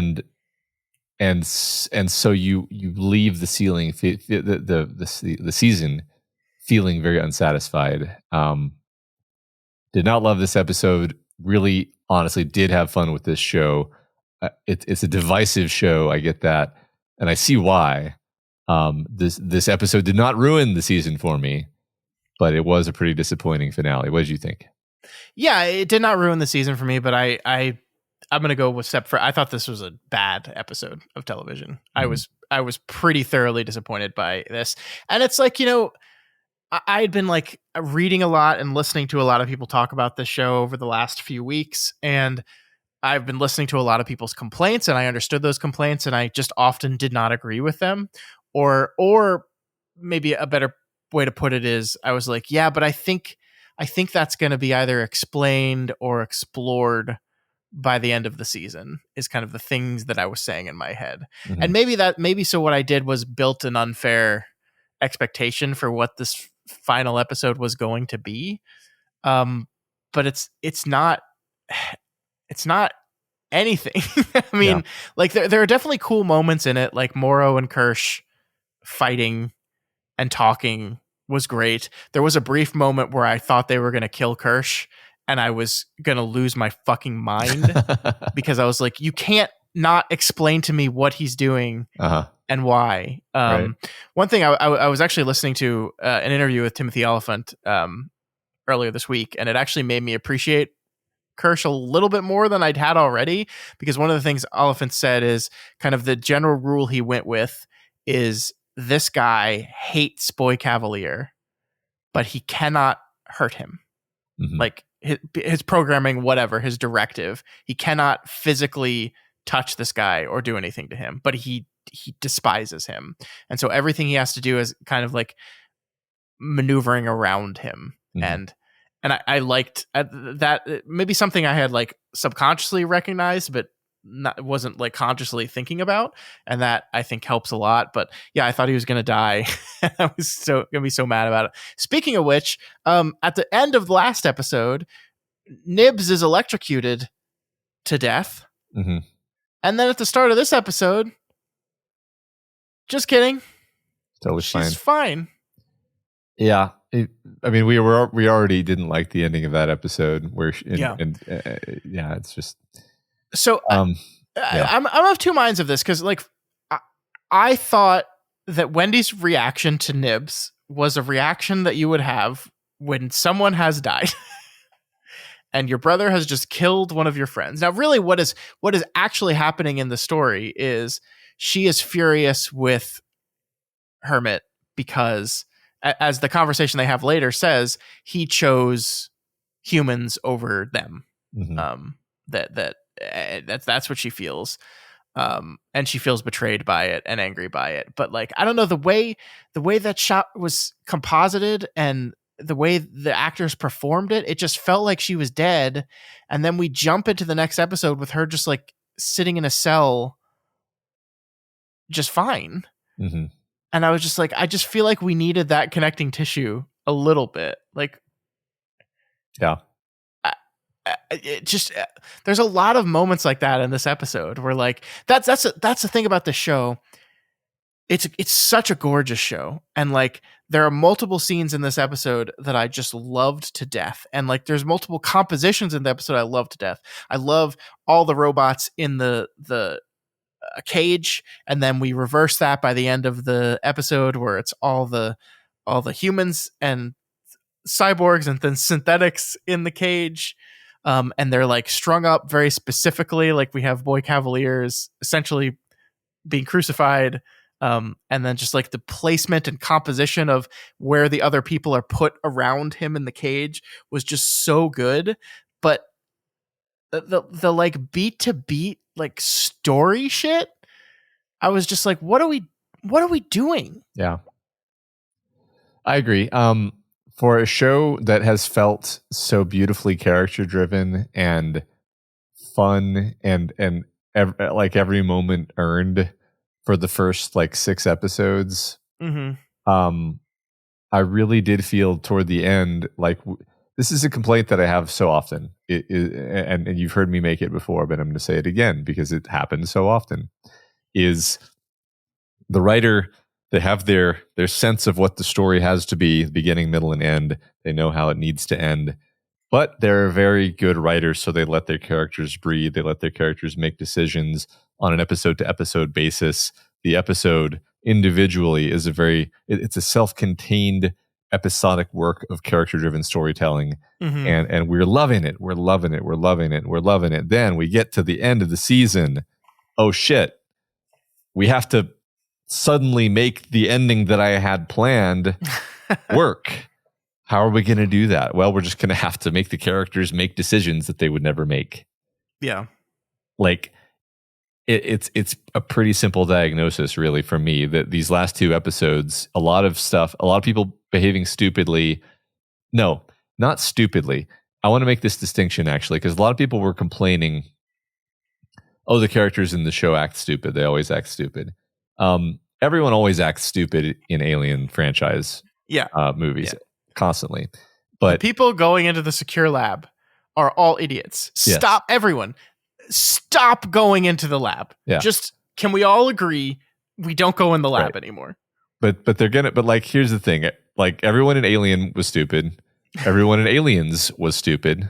They should have listened to Ripley, right? Yeah. Like it's the theme of the franchise. So you can't be mad at the characters for making stupid decisions as long as you believe that the character would make that decision, right? So it's not Yes. that it's not episode 7 and 8. The characters stop behaving like plausible people, you know? Well, the I think the interesting the example of that I'm thinking of when you say that is the rest of the Lost Boys, which I'm just going to call them that, because Yeah. even though there's Nibs and what's her name is there, Yeah. they all just kind of coalesce around Wendy very quickly for me. Yeah. And I felt like I lost like a lot of their individuality. Like, what do these characters individually want at this point? I don't even really understand what's going on with Nibs. She's just growling at people. I don't know what we're doing there. But like the rest of them, just like all their individuality just kind of flushes out, and now they're just like on Team Wendy, and that's it. And I was just like, oh, that's a little bit of a bummer. Yeah. I agree. It felt like we were building towards some things with some of these characters, like slightly, you know, Yeah. like seemed like we were on kind of a path, and then we just kind of left it in a place where I feel like, oh, I hope we pick that up next season, and I hope there is another season, because that was really. I think you're probably right, but like I was really invested in that, and then I don't feel like it concluded or really gave us. You know, it just kind of becomes like, and then he decides that actually the grown-ups are bad, and he's going to follow Wendy, and you're like, that's not what you were setting up. Well, and it's just a really interesting thing. Like this thing we're exploring with Wendy is like, she's not the little girl anymore, but she doesn't really know what she is. And that's really interesting, fascinating stuff. And you presumably every single one of the hybrid characters are feeling some similarity to that feeling, but we don't really see that out. Like I don't know. It's just, I just didn't feel that dramatized in any of their actual character. Like I see it with Wendy, and I like it with Wendy. I do. Like I liked her conversation with her brother a lot. I did. Mm-hmm. And I liked her conversation with Boy Cavalier a lot too. But then I think the show is doing this really interesting thing where it's trying to say like I think that's even the title of this episode. It's like, who are the monsters? Like, who are the real monsters in this whole thing? And like, one thing I do enjoy is that the show is trying to be like, well, it's kind of everyone, right? Like by the end of this season, Wendy has like declared herself dictator and has a xenomorph pet. So she's not great, but neither are any of the other people. Yeah. Sorry to riff on a tangent of what you're actually trying to say, but the last moment of the episode being her saying we're gonna rule. I was like, I almost laughed out loud, except I was so annoyed that I didn't think it was funny, because I was like, when did she ever demonstrate any interest in being that kind of character or having power or control ever? Yeah. That's a nonsense thing for her to decide. Yeah. She might as well have said, we're going to become acrobats. Like it just doesn't have anything to do with the show that we just watched. Yeah, like her arc has never been about the control that they had over her. It's been about her kind of struggling to figure out who she is. And that control was there. Like it is true that this idea of them being property and treated not real, like that's there in the story. But yeah, I agree with you. Like, where was the setup for Wendy saying, what I actually want to do, the thing I want to do more than anything, is rule the world? Right.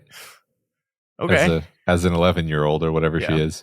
I mean, and maybe part of this is just like what we're supposed to be feeling in these moments, and maybe this inconsistency in character with these hybrid characters especially is like, they have no idea what they are. Mm-hmm. And we have no idea what they are. Like she says, she's not really, I forget the name of her before she became Wendy, but she's not really that girl anymore, but she's not really Wendy either. And she doesn't really know what she is. And she has this incredible ability to control computers with her mind, but also xenomorphs. And so like I feel like okay, I feel like at various points during the course of the show, we were very much in Wendy's point of view, in that we kind of understood where she was coming from, how she felt, what she wanted. And then I think the show kind of slowly over the course of the season slowly pulled back from her to the point where by the time we got to that final moment at the end of the episode, we don't know why she's saying that. And maybe like this is author is a genius, everything's intentional. Maybe this is all part of the point, is that as they continue along this process and she becomes less and less the person we knew her as before, we are given less and less insight into who this new person she is. And she's essentially stopping becoming the protagonist and then turning into the antagonist. Maybe this is all intentional. I don't know. But Yeah. in the moment, it does feel disappointing, just really disappointing. Just out of left field. I think this whole season of TV has been a very strong lesson to me in just like the power of, is it working for you or not? Because for you and I, almost every one of these conversations, it has been working for us. We have been excited to talk about it because we had fun watching it.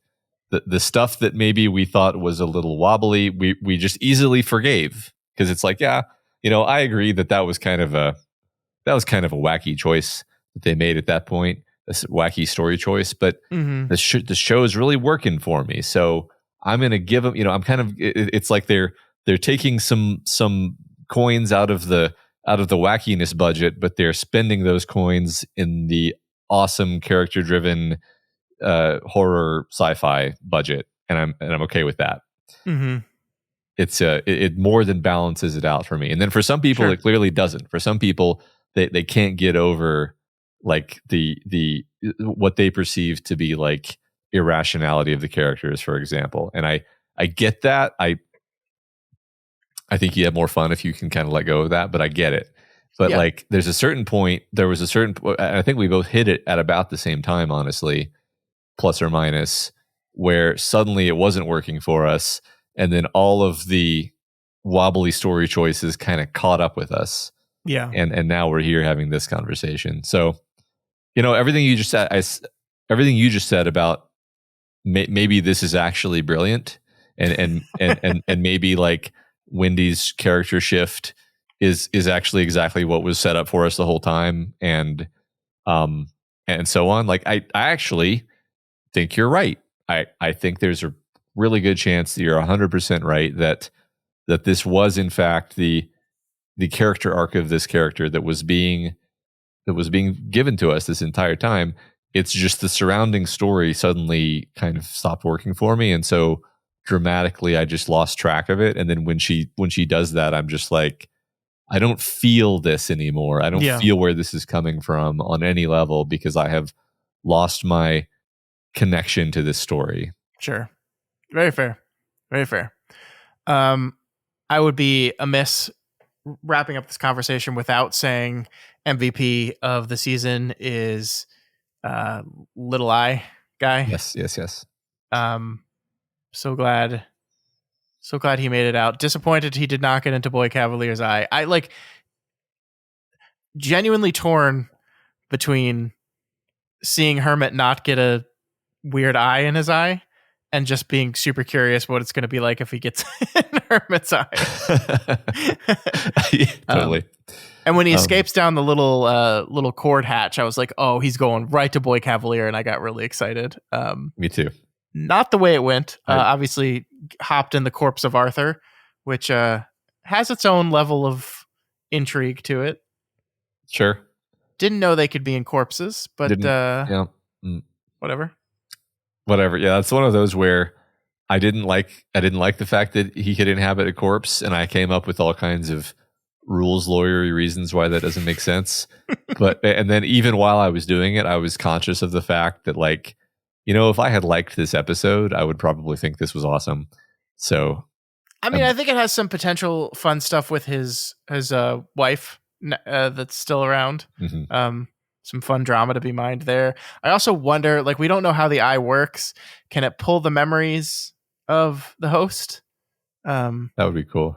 Does it know therefore about the way the two hybrids totally betrayed him and that whole conversation, the whole wonderful conversation right before he died of like, hey, there's nothing too bad, we can't walk by. I love that. I love that whole scene and the devastation. So like the fact that that actor gets to be in the show still and they get to do something with that, that's exciting. But I was a little disappointed that the eye didn't get in there. I'm mad that Boy Cavalier's still alive. I really like. I didn't need like a whole bloodbath ending, but like nobody died. Yeah, I mean, I felt like the show promised us Boy Cavalier screaming as the eye claws at his face and rips out his eyeball, and I was not given that, and I feel sorry. I shouldn't say nobody died because the one Hermit's partners on the security detail got Half-Life plant picked up. Okay. Last stupid nitpick that I wish I don't have to say is like the Chekhov's gun of that creature for the entire series being revealed, and it's just the thing from Half-Life 2. And I'm like, oh. I didn't mind that. What I minded was that like it was revealed on a character that I'm sorry, I don't care about. Like I just like they introduced those characters in like the first episode and then we essentially leave them behind. There's so many characters in the show and I don't care about any of those people. And so like you built up this thing for episode and episode and episodes and then release it and then it kills like basically a goon that I don't even remember her name, but I'm sorry. I just don't care about that character. Yeah, I don't either.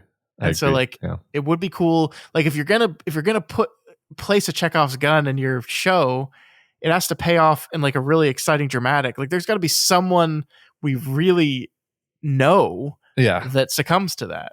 Right. I mean, there were several moments where people like almost got it and then didn't, right? Yeah. And you're like, you should have just killed them there, and that would have been awesome. Yeah.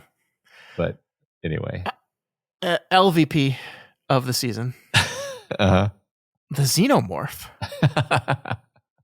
Yeah. Like, okay, so and I think you're right. Just going back to what you said about like the things aren't working, so we're not liking the things. I was okay with her like controlling it a little bit. I not to be this person, but the idea that it's just like her pet now sucks. It sucks. I don't like it. Yeah. This is gonna shock you to hear, Scott, but I'm actually really favorable toward a TV show that really just features the androids and their questioning of their humanity. Yeah, it's pretty obvious to me now that Noah Hawley really doesn't give a shit about the alien. I mean, like he's having fun in the world. I think he likes the world. He likes the aesthetic. I think all that is very true. And he made some pretty cool new alien creatures in this show. But like the xenomorph part of it, I don't think he really gives a shit about. No, I think you're right. I think he saw this as an opportunity to expand from and not be like tied down by the mythos and imagery of the xenomorph. And I think as we may have said in previous episodes, like the iconography and details of the xenomorph are already historically pretty fluid. Like different directors change what the xenomorph can and can't do, and that's something we have all gotten used to. So him wanting to do something new with it isn't what bothers. I don't know that I'm even bothered by it necessarily. I think I'm actually just like, why did we even bother with it? Like it's irrelevant. It's irrelevant. This could, okay. I was about to say you could have just done this without the xenomorph, and that's true. You could have. I think I would have preferred it if the xenomorph was if there was just like 90% less xenomorph. If the xenomorph, there's one xenomorph that appears in the episode where the ship crashes, and then that is the xenomorph, that is killing them in the building, and then we see that xenomorph in the flashback to what happened on the ship episode, and then that's it. I don't want there to be a second xenomorph that gets born from Hermit's lung, and then a third xenomorph that gets born from the other dude. I just want the one xenomorph, and then it's gone, and it's out of, and then we don't have a xenomorph for a while. Then maybe if we want, we have another xenomorph next year. It was weirdly like too much xenomorph. It was. Yeah. It was like there was a quota. Like Yeah. every episode must contain at least 10% xenomorph. Yeah. And it often didn't need it. Everything outside of this is what's funny is like the stuff in the first couple, maybe 3 episodes where they're running around that building and the xenomorph is somewhere in the building. It's great. That was great shit. The weird like French aristocracy party. and the xenomorph is crouched on the statue out of focus behind Hermit. Like all that was like, oh, that's my shit, man. That's like top tier Aliens stuff for me. And that's in the same show with everything that happened later on the island. And I'm just like, yeah, don't no. Well, it's what I said in that episode of like, how many times can we have a fucking xenomorph stand in front of a person and then not kill them because this is a television show, not a movie, and we demand that these characters live to fight another day. And in this episode, we had that happen 2 times. Yeah, where the xenomorph drops in front of the I forget her name, Dame Doctor. The doctor, yeah. It drops right in front of her. It's standing in front of her, about to kill her, and then the soldiers show up and it's scared away. Then it happens with Boy Cavalier at the end of the episode because she doesn't want him dead for some reason.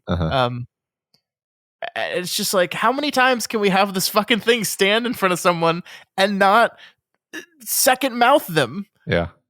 Which it does in the first 2 episodes. So yeah, no, I agree.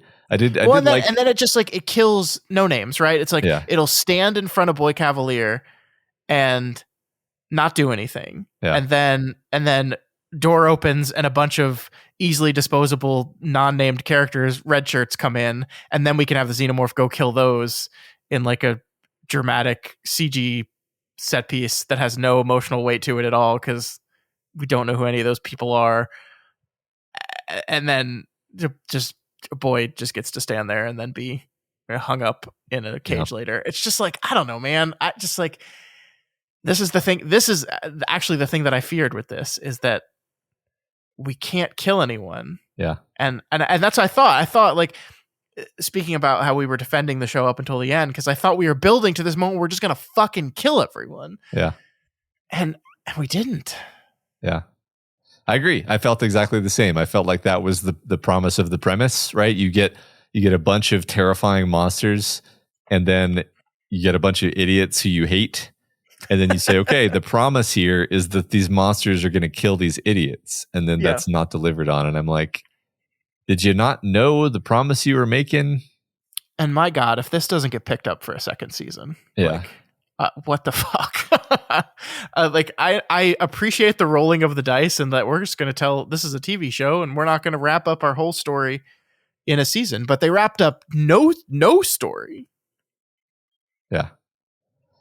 Yep. Oh, well. Disappointing. See you next year. Just kidding. It's going to be like 2 to 3 years, I'm sure, even if it happens. I mean, like, again, all the negative stuff I just said, I like this season. I just... Yeah, I agree.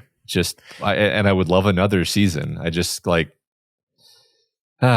You talking about the moment in the rich aristocracies, like French, like that, reminding me of those first few episodes. I was like, oh, holy shit. Yeah. I was in love with this show. Yeah. And what people are hearing now is just my utter disappointment at the way it wrapped up. Exactly. All right. Well, that is going to do it for us this week. If you have any opinions or comments or anything about either Alien Earth Season 1 or The Lord of the Rings, The Return of the King, or, just our list, this list that we're all making together, please let us know. You can reach out to us via email at doofmedia@gmail.com, over on X @doofmedia, over on Instagram @doofmedia, and on Reddit, reddit.com/r/doofmedia. Yeah, if you're not subscribed to the Doofcast, you can subscribe on any available podcasting platform. And if you like what we do here and want to support us, please become a patron of Doof Media. You're going to want to do that so you can help influence the rankings at doofmovies.com. You're going to want to become a patron. So why don't you just go ahead and 2 birds, 1 stone, sign up for Patreon, then go vote for your top 25 movies of 2020 to 21st century. That's right. That's patreon.com/doofmedia. Yep. Also, please consider rating and reviewing the Doofcast on Apple Podcasts. Each review helps us get more exposure and introduces new people to the content that we make here. All right, folks. Next week, Smeagol. The joke is Matt has a picture of Smeagol right under next week. Next week, we are going to do another episode of this series. Right now, it looks like the film is going to be Mad Max Fury Road. That is the film in the number 2 spot on this list. Another film we've done an episode on before, but I am always, you know what I'm going to do? I'm going to watch the black and chrome version. I've never watched the black and white version of this movie. Neither have I. I think maybe I'll do that too. Sweet. Let's do it. Yeah. All right. But that'll be next week. We'll see you then.